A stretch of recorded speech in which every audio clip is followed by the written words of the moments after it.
Hello students. आज हम पढ़ेंगे संसार सागरस्य नायकाः अर्थात संसार सागर के नायक। प्रस्तुत पाठ अनुपम मिश्र की कृति आज भी खरे हैं तालाब के संसार सागर के नायक नामक अध्याय से लिया है। इसमें विलुप्त होते जा रहे पारंपरिक ज्ञान, कौशल और शिल्प के धनी गजधर के संबंध में चर्चा की गई है। पानी के लिए मानव निर्मित तालाब, बावड़ी जैसे निर्माणों को यहाँ पर बताया गया है। जैसे पुराने समय में आप लोगों ने देखा होगा कि लोग कुएं से पानी भरते थे, तालाबों से पानी भरते थे। लोगों के घरों में नल नहीं होते थे और बाहर से पानी लेकर आते थे। तो तालाब, बावड़ी ये सब बनवाए जाते थे, कुएं ये सब बनवाए जाते थे। इनको बनाने वाले लोग ही अलग होते थे। यह पानी की खोज करते थे कि यहाँ पानी है और वहाँ पानी नहीं है। इस तरह से पानी देखकर वह तालाब और बावड़ियों का निर्माण करते थे। बड़े बड़े तालाब बनवाए जाते हैं, बड़े बड़े बावड़ियाँ बनवाई है, बड़े बड़े कुएं बनवाए हैं। इस तरह से लोगों ने उसका निर्माण किया गया और यही लोग संसार के नायक कहलाए हैं। तो हमारा जो यह पाठ है यह इनसे ही संबंधित है, इन्हीं पर आधारित है कि संसार के नायक कौन है। तो संसार के नायक कौन है? जो तालाब बनाते हैं, बावड़ी वगैरह बनाते हैं, निर्माण करते हैं, उनका कंस्ट्रक्शन करते हैं, वो लोग ही संसार के नायक हैं। लेसन यहाँ से शुरू होता है। के आसन ते अज्ञात ना मानह। ते यानी कौन, आसन यानी थे, ते यानी वे, अज्ञात नाम वाले मतलब वे अज्ञात नाम वाले कौन थे? शतशः मतलब सैकड़ों, सहस्त्रशः मतलब हजारों, तड़ागा यानी तालाब, सहसेव अचानक, शून्यात यानी शून्य से, प्रगटीभूता न प्रगटीभूता मतलब सैकड़ों और हजारों तालाब अचानक यूं ही शून्य से कहीं से प्रकट नहीं हुए हैं। इमे एव तड़ागा अत्र संसार सागरा इति। यह जो तालाब है, यह यहाँ पर यह जो तालाब संसार के सागर के जो तालाब है, यही यहाँ पर क्या है? नायक बने गए हैं। एतेषाम् आयोजनस्य नेपथ्य निर्मापयित्रीणाम एककम। इसके आयोजन के मतलब इसकी जो प्लानिंग होती है, उस प्लानिंग के नेपथ्य ने पीछे, निर्माण करवाने वाले एकम मतलब यह जो तालाब बनवाए जाते थे, इसकी प्लानिंग के पीछे, इसको बनवाने के पीछे एक संख्या वाले लोग होते थे। मतलब 1 से लेकर के 9 तक। और निर्माण त्रणाम च दशकम आसीत मतलब ये जो है बनवाने वाले इकाई की संख्या में होते थे और निर्माण करने वाले भी दहाई, दशकम यानी दहाई की संख्या में होते थे। ततत एककम दशकम च आहत्य शतकम सहस्त्रम वा रचयतः स्म।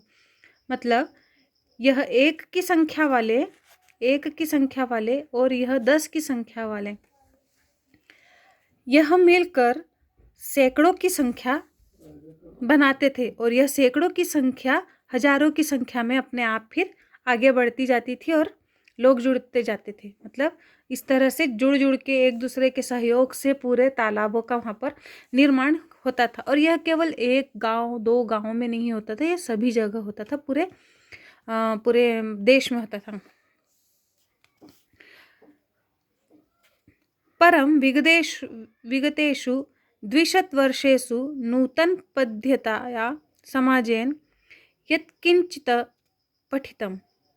परंतु विगत यानी पिछले, 20 वर्षेषु यानी 200 सालों से, नूतन पद्धति नई पद्धति जो आई है, नया समाज जो आया है, तो नए समाज के आने के बाद में यह जो पद्धति है वह कैसी होती गई? थोड़ी सी कम होती गई। पठिते ते समाजेन एककम दशकम सहस्त्रकंच इत्येतानि शून्य एव परिवर्तितानि। मतलब अब जो नई पद्धति आई है, नए लोग जो आए, नई पीढ़ी आई है, इस नई पीढ़ी के आने के बाद में यह जो काम होता था तालाब बनवाने का, मतलब दहाई से इकाई से दहाई, दहाई से हजार, मतलब 1 से लोग 10 जुड़ते थे, 10 से 100, 100 से 1000, इस तरह से जुड़ जुड़ के तालाबों का या न्यू कंस्ट्रक्शन होता रहता था। परंतु अब आज के जो नई पीढ़ी आई है, उस नई पीढ़ी के आने के बाद में क्या हो गया, 1000 से 100 पर आए, 100 से 10 पर आए, 10 से 1 पर आए, और 1 से अब कहाँ पर आ गए हैं, 0 पे। मतलब कोई भी न्यू कंस्ट्रक्शन इस तरह से करने के लिए अब रेडी नहीं होता है। अस्य नूतन समाजस्य मनसि इयमपि जिज्ञासा नैव उद्भूता यत् अस्मात् पूर्वम् एतावत् तड़ागान के रचयन्ति स्म।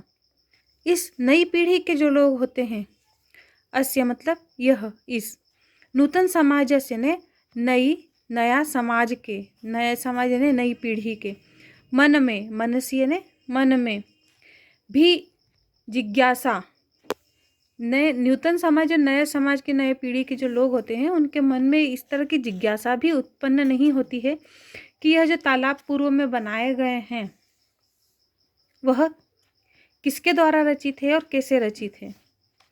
एतादृशानि कार्याणि कुर्तुम ज्ञानस्य यो, मतलब आज के ये जो समय है, इस पीढ़ी में कईयों प्रकार के ऐसी मतलब चीज़ें आ चुकी है जिससे हम बहुत, टेक्नोलॉजी बहुत आगे निकल चुकी है, परंतु फिर भी नूतन प्रविधि विकसित तेन प्रविधिना अपि पूर्वं समादित्तं एतत् कार्यं मापयितुं न केनापि प्रयत्नितं।